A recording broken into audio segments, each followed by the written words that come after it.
mantan yang putus di GGO. Cara penanganan awalnya seperti apa? Nah, ininya dari pundak belakang.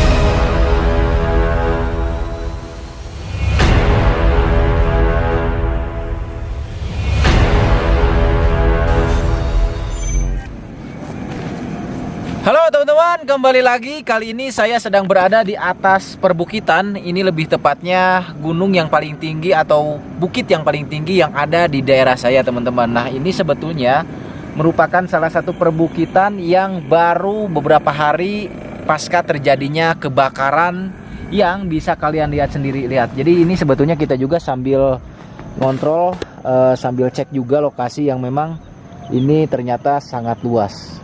Tuh.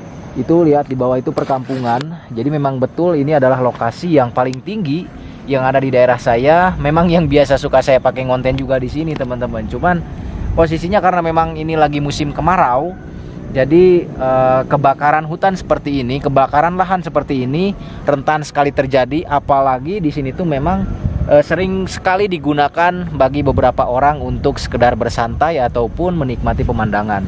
Nah, kita lihat coba di sini. Oke. Tuh. Jadi ini adalah pasca terjadinya kebakaran yang bisa kalian lihat sendiri. Ini kebanyakan merupakan lahan para petani yang ditanami oleh tanaman serai dan tanaman-tanaman lainnya. Cuman di situ juga banyak pohon-pohon besar yang menjadi terbakar. Tuh sebelah sana juga.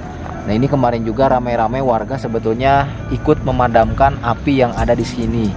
Apalagi bagian sana itu tuh semuanya kebun pinus, dimana kita ketahui bersama kalau pinus itu mudah sekali terbakar. Makanya pesan dari saya dari kejadian ini, ketika kita main ataupun mungkin berada di lokasi seperti ini yang memang rentan sekali terbakar, kita harus menjaga yang namanya api, jangan sampai menyala kemana-mana. Bersihkan apa yang sudah pernah kita nyalakan, terutama ya api, karena apalagi kalau misalnya lagi musim kemarau terus angin besar, wah ini repot banget. Contohnya kayak gini, ini sebetulnya dari hal sepele, teman-teman, kayak gundukan kayak gini nih.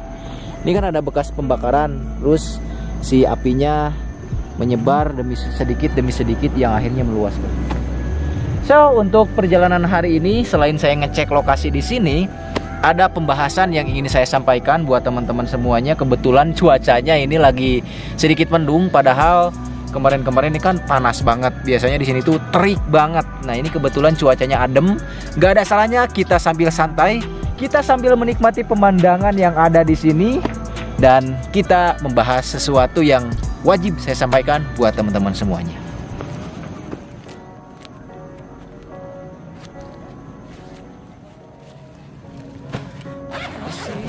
Oke, teman-teman, jadi karena biasa kita akan membahas sesuatu itu kita santai di kursi di depan meja.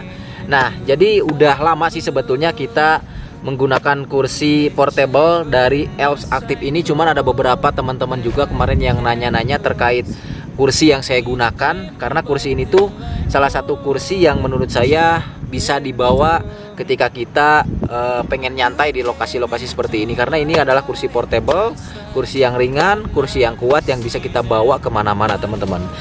Nah, ini dia teman-teman, portable camping chair yang kalian bisa lihat sendiri. Jadi ukurannya sebesar ini, dan wajib kalian ketahui berat daripada kursi ini 1,35 kg.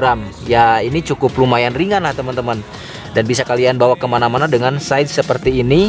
Nah, sekarang kita coba lihat ketika pemasangannya seperti apa, lalu bahan yang digunakan itu bahan apa saja teman-teman, terus ada fungsi apa saja. Nah, lihat, sebelum saya buka di sini tuh ada cantolan dua seperti ini nanti punya fungsi teman-teman. Oke, sekarang kita lihat. Nah, ini bagian alasnya. Nah, jadi si alas ini sudah menggunakan bahan Oxford 600D plus sudah menggunakan mesh yang bisa kalian lihat. Nah ini nih. Jadi kalau misalnya kalian lagi panas terus duduk di sini pun ini enak karena di sini banyak sirkulasinya. Ini fungsinya sebetulnya lebih ke sirkulasi teman-teman. Oke, dan sekarang kita coba lihat di bagian penyangganya atau di bagian rangka kursinya. Oke, nah ini sudah menggunakan bahan metal yang bisa kalian lihat sendiri. Kita langsung buka saja. Plus cara pemasangannya tuh simple banget teman-teman. Seperti yang bisa kalian lihat, tinggal masukin saja seperti ini. Tek, tuh, tinggal masukkan saja. Jadi ini tuh bisa kalian buat untuk menyimpan barang juga. Tinggal masukkan di sebelah sini, set. Tuh, jadi ini bisa buat nyimpan barang tambahan juga teman-teman. Plus cara pemasangannya seperti ini. Jadi si meshnya ini sebetulnya untuk di bagian punggung teman-teman. Nah ini nih yang paling harus kalian tahu, bahwa di sini tuh sudah dilapisi dengan jahitan yang double sehingga ini akan sangat kuat menahan bobot kalian. Oh ya, jadi kursi ini tuh tahan sampai bobot 100 kg teman-teman. Jadi gak usah khawatir yang berat bobotnya sampai seperti itu, sampai 100 kg. Nah ini tinggal dimasukkan saja seperti ini. Plug teman-teman. Yang harus kalian ketahui juga, jadi si kursi ini tuh juga sudah memiliki beberapa penyangga nih. Ini fungsinya sebetulnya ketika kalian lagi musim hujan atau di permukaan tanah yang basah, yang lembek, ini aman karena di sini sudah ditahan sama ini sehingga ini nggak bakalan masuk ke dalam tanah. Tuh. Ini adalah kursi portable Alps Active yang bisa kalian gunakan ketika kalian dalam keadaan camping ataupun mungkin dalam keadaan outdoor, yang bisa kalian gunakan juga kalau misalnya lagi santai mau ngopi-ngopi seperti yang saya lakukan kali ini. Saya mau ngopi dulu di sini, saya mau masang meja, terus nanti mau racik kopi juga karena ada pembahasan. So buat kalian yang pengen kursi yang saya selalu gunakan ketika saya ngebacot, yang selalu saya gunakan ketika membahas sesuatu, kalian bisa langsung cek link pembeliannya di kolom deskripsi. Dan plus kalau misalnya kalian gunain kode yang nanti ada di kolom deskripsi saya, kalian bisa dapat diskon 10% pembelian untuk produk-produk Alps Active teman-teman.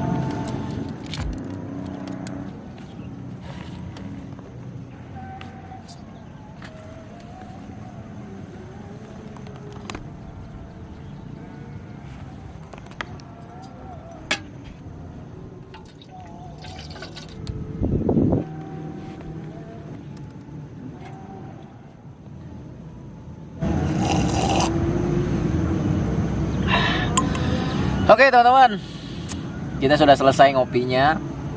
Nah inilah jadi enaknya ketika kita membahas sesuatu, kita tuh bisa di mana saja. Karena ya kita udah bawa bahan pembahasannya, udah bawa materinya. Terus kita juga bisa sambil santai seperti yang kalian lihat. Aduh, sambil menikmati pemandangan teman-teman. Ngopi, menikmati pemandangan, ini sesuatu hal yang nikmat banget deh.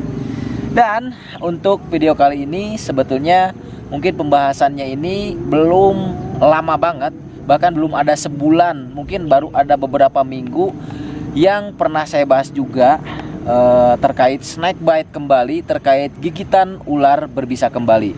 Nah ternyata kemarin saya dapat info langsung bahwa ada lagi korban yang tergigit oleh ular berbisa tinggi, yakni ular jenis king cobra Ophiophagus-hana. Nah ini lebih tepatnya ada sesuatu sih yang ingin saya sampaikan dari kejadian ini.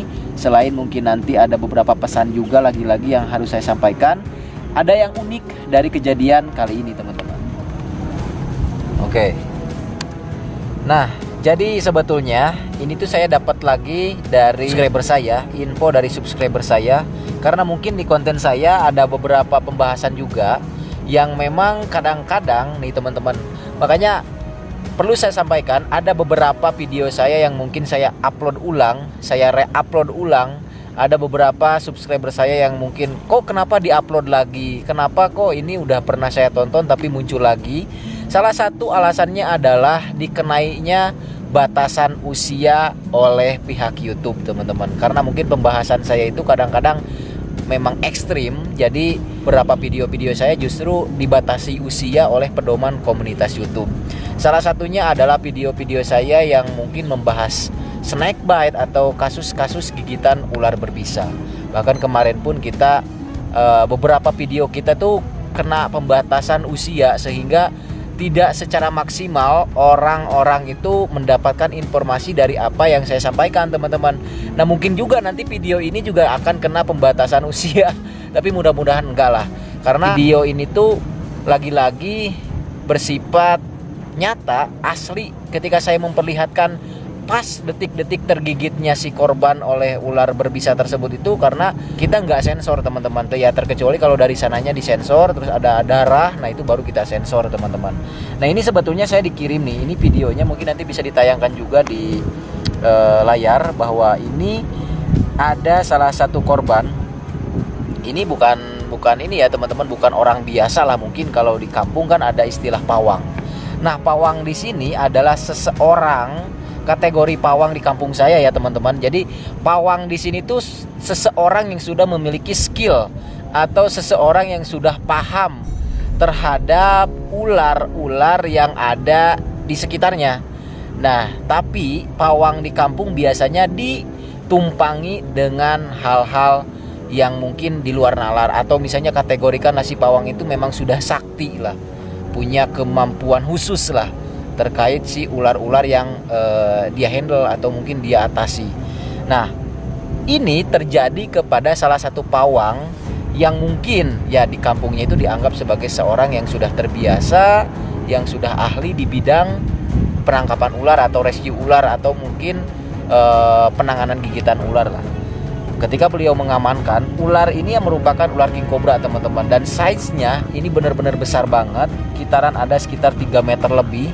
Ini masuk ke pemukiman warga sehingga beliau langsung handle, walaupun ini merupakan king cobra asli fresh dari alam dengan karakter yang sangat brutal. Handling ularnya itu benar-benar ngeri, teman-teman. Jadi beliau ini nggak pakai alat safety, nggak pakai snake hook, nggak pakai grab stick. Pokoknya beliau ini menggunakan tangan kosong atau free handle.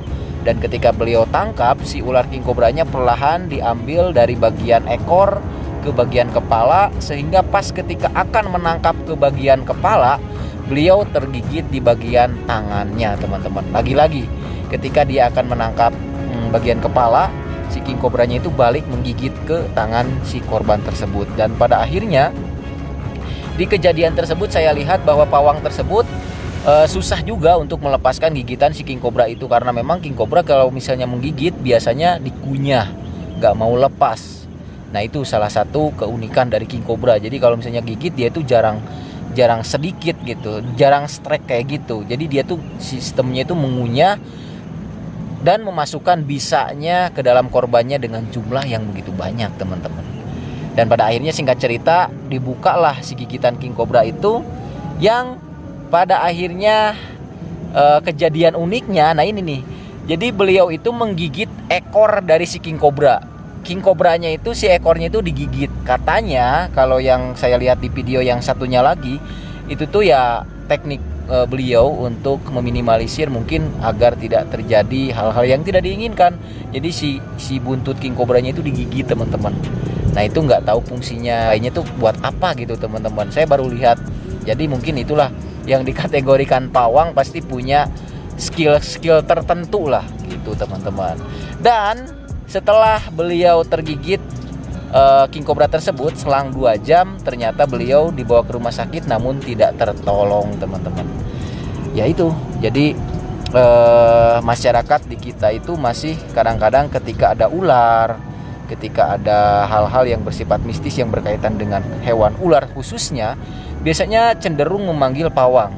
Biasanya cenderung percaya kepada pawang ataupun dalam kategori misalnya dukun. Nah, jadi inilah yang harus dipertegas, bahwa sebetulnya ular itu ya kalau misalnya menggigit sama saja, mau ke siapa aja, teman-teman. Itu nggak ada jaminan bahwa dia itu akan selamat.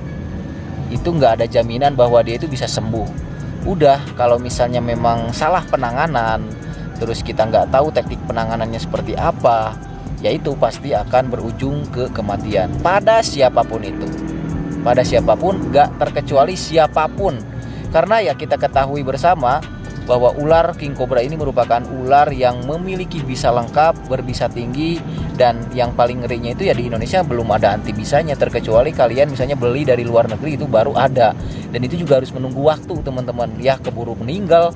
Kalau misalnya kita pesen di luar, di perjalanan juga udah gak keburu teman-teman. Makanya saran saya mungkin dari video ini lagi-lagi menyampaikan bahwa ketika kita memang tidak memiliki skill ataupun kemampuan untuk menghandle ular, untuk merescue ular, berinteraksi dengan ular, itu lebih baik janganlah. Lebih baik kita hindarinya. Atau jalan pintas terakhir sebetulnya ya tadi, kalau misalnya kita udah lapor ke damkar gak ada respon, damkar ke komunitas reptil gak ada respon, lapor juga ke orang yang udah ahli gak ada respon, jalan terakhir adalah dibunuh. Itu nggak apa-apa sih kalau menurut saya, karena daripada nyawa terancam lebih baik ya ular yang itu dibunuh teman-teman. Oke teman-teman, mungkin itu saja yang dapat saya sampaikan, pembelajaran lagi-lagi buat kita. Saya pernah menyampaikan bahwa kasus gigitan ular berbisa mungkin setiap detik, setiap menitnya, setiap jamnya, setiap harinya itu mungkin ya ada, cuman nggak ke-expose gitu teman-teman. Nah, disinilah kita perlu mengetahui jenis-jenis ular berbisa, jenis-jenis ular tidak berbisa, apalagi proses pertolongan pertama pada gigitan ular berbisa itu wajib banget kita ketahui. Minimal kita tahulah teknik imobilisasi itu seperti apa, atau misalnya minimal kita tahulah, oh jenis ular ini benar-benar mematikan, kalau kegigit udah gak ada toleransi, udah. Jadi gak bakalan kita berani-berani untuk handling ular ataupun mengamankan ular, karena taruhannya juga nyawa teman-teman. Dan di akhir video ini saya turut berbelasungkawa atas kejadian ini. Mudah-mudahan keluarga korban diberikan ketabahan, mudah-mudahan korban juga diterima di sisinya.